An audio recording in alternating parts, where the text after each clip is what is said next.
Skupna vrednost projekta gradnje komunalne infrastrukture v Kropi je 6,6 milijona evrov. Evropski sklad za regionalni razvoj ter Ministrstvo za gospodarski razvoj in tehnologijo sta za čistilno napravo, primarno in sekundarno kanalizacijo skupaj prispevala 3,5 milijona evrov, preostala sredstva pa občina Radovljica. Moram reči, da sem zelo zadovoljen, da bo zibelka kovaštva taka, kot mora biti. V zadnjem času opažamo tudi nakupe starejših hiš in obnovo, tako da smo zelo zadovoljni in sem prepričan v parih letih, da bo Kropa cortkana in da bo dobila še lepšo podobo. Torej, to pa pomeni tudi večji interes, kajti že v letošnjem letu se je obisk turistov izredno povečal. Gradbena dela so bila zahtevna tako z geološkega in geomehanskega vidika, kot z vidika varovanja kulturne dediščine Krope. Novo zgrajen primarni kanalizacijski vod je dolg 4500 metrov, sekundarni pa 2700 metrov. Zmogljivost čistilne naprave je 2400 populacijskih enot.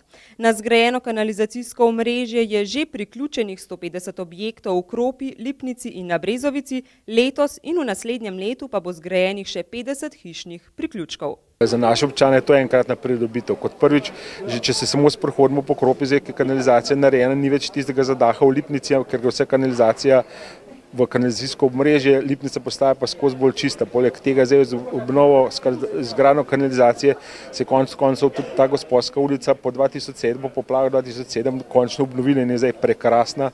Tudi nekaj drugih ulic je že obnovljenih, zdaj ko bo še tisti mali trg, pa trg pred cerkvijo, pa še nekaj hiš se obnovi, potem bo Kropa po moje res enkratna. V Kropi je bil sočasno obnovljen dotrajani vodovod v dolžini 6500 metrov. S tem je zagotovljena varna oskrba z vodo, boljša kakovost pitne in požarne vode. Vzporedno z gradnjo komunalne infrastrukture so bili obnovljeni ali v celoti rekonstruirani tudi nekateri cestni odseki. Najzahtevnejši gradbeni posegi so bili izvedeni na cesti do vrtca, v Kotlu in Gosposki ulici v skupni vrednosti približno 300 000 evrov. Trend se je nenadoma obrnil. Prej so se hiše praznile skozi, dejansko v zadnjih nekaj 2-3 letih se pa te hiše začele uspešno prodajati in vsi tisti, ki prihajajo v Kropo, tudi hiše obnovijo. In tudi čez nekaj, kakšne 2-3 leta nazaj, če si pogledal, od vrha je bilo polno neurejenih hiš, zdaj pa samo še tam pa tam kakšno ostaja, tako da hiše so obnavljene in postajajo vse lepše. Občina Radovljica že v prihodnjem letu načrtuje ureditev trga pred gostilno Prkovač z obnovo Rak in po pridobitvi projekta tudi ureditev trga pred cerkvijo.